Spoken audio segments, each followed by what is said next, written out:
Assalamualaikum warahmatullahi wabarakatuh. Pada kesempatan kali ini, Bu Ani Andriani akan menjelaskan tentang konsep hidrolisis dan pH larutan garam. Yang pertama adalah tentang konsep hidrolisis, seperti yang sudah kalian pelajari di bab larutan asam basa, bahwasanya larutan asam ketika direaksikan dengan larutan basa, dia akan menghasilkan garam dan air. Nama reaksinya disebut dengan reaksi penggaraman atau penetralan. Ternyata ketika garam dilarutkan dalam air, itu ada garam yang bisa bereaksi dengan air. Jadi garam bisa bereaksi dengan air menghasilkan asam dan basa penyusunnya. Nah, nama reaksinya disebut sebagai reaksi hidrolisis.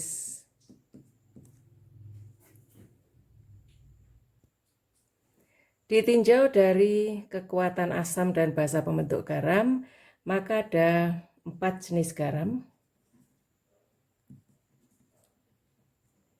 yaitu garam yang berasal dari basa kuat, asam kuat, saya singkat BKAK, kemudian garam yang berasal dari basa kuat, asam lemah, garam yang berasal dari basa lemah, asam kuat, dan satu lagi garam yang berasal dari basa lemah, asam lemah.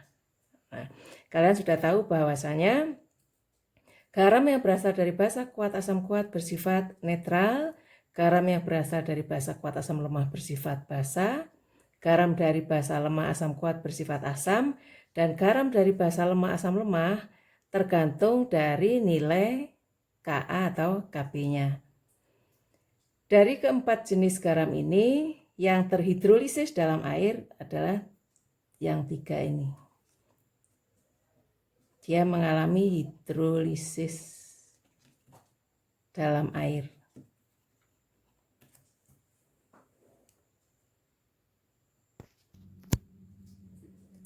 Yang pertama, garam yang berasal dari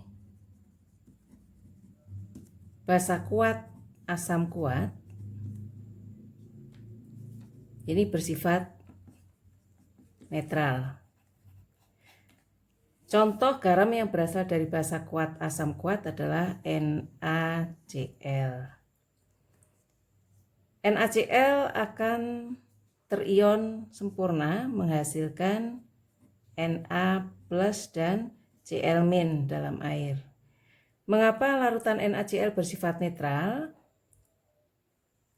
Ketika NaCl dilarutkan dalam air dan pH-nya tetap 7, itu artinya larutan NaCl tidak memberikan tambahan ion H+ ataupun ion OH- ke dalam air. Jadi Na plusnya dengan air tidak ada reaksi, ion Cl-nya dengan air juga tidak ada reaksi. Apa bedanya dengan garam yang berasal dari basa kuat, asam lemah? Mengapa larutannya bersifat basa? Ketika larutan, saya contohkan garam yang berasal dari basa kuat asam lemah adalah natrium asetat CH3COONa. Ketika dilarutkan dalam air, larutannya bersifat basa, artinya CH3COONa ketika ditambahkan ke dalam air, dia akan memberikan tambahan ion OH- di dalam air. Ketika dilarutkan dalam air, dia terion sempurna menghasilkan Na plus dan CH3COO-.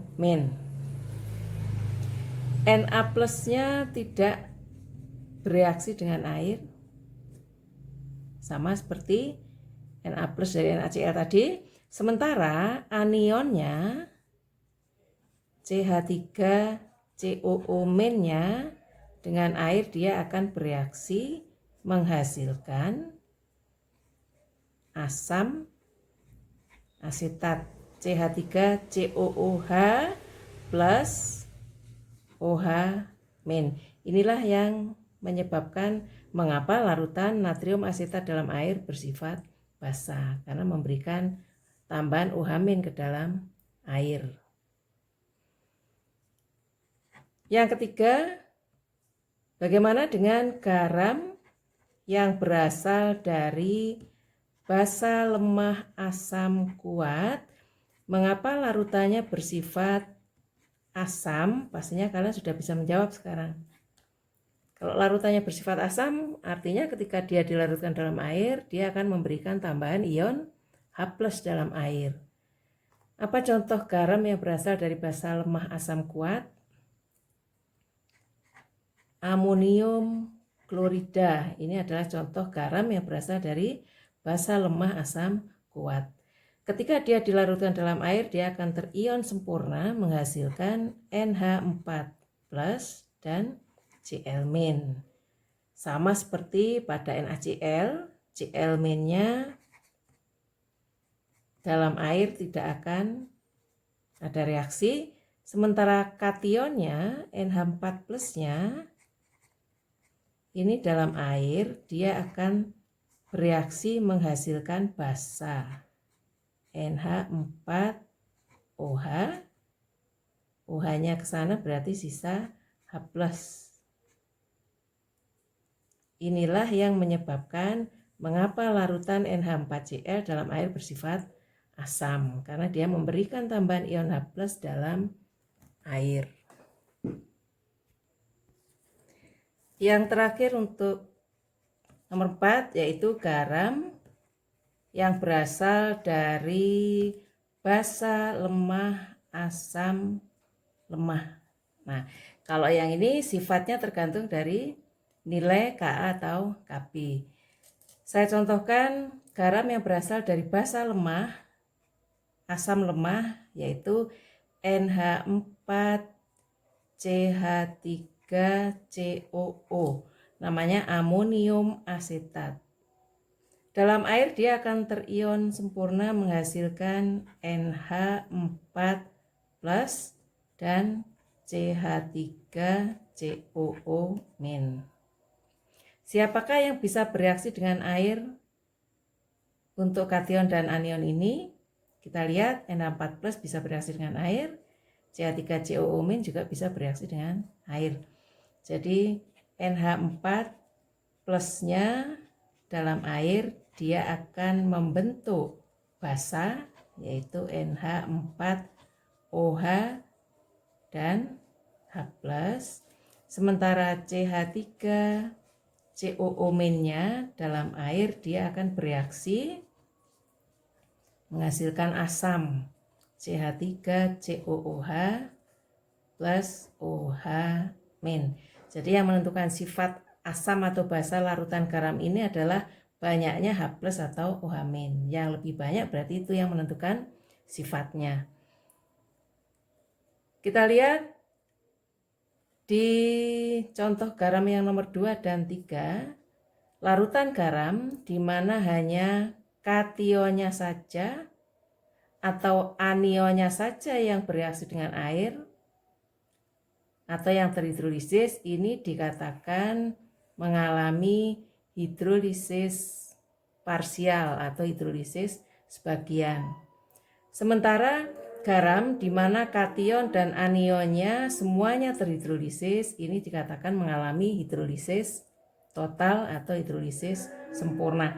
Jadi untuk garam 1 dan 2 ini dikatakan terhidrolisis parsial atau sebagian. Sementara garam yang bukan 1, 2 tapi 2 dan 3. Sementara garam di nomor 4 yang berasal dari basa lemah dan asam lemah ini mengalami hidrolisis total atau hidrolisis sempurna. Jadi hidrolisis bagian adalah hidrolisis di mana hanya kationnya saja atau anionnya saja yang bereaksi dengan air, sementara hidrolisis total, garam yang terhidrolisis total itu adalah garam di mana semuanya atau kation dan anionnya semuanya bisa bereaksi dengan air. Sampai di sini penjelasan tentang konsep hidrolisis garam.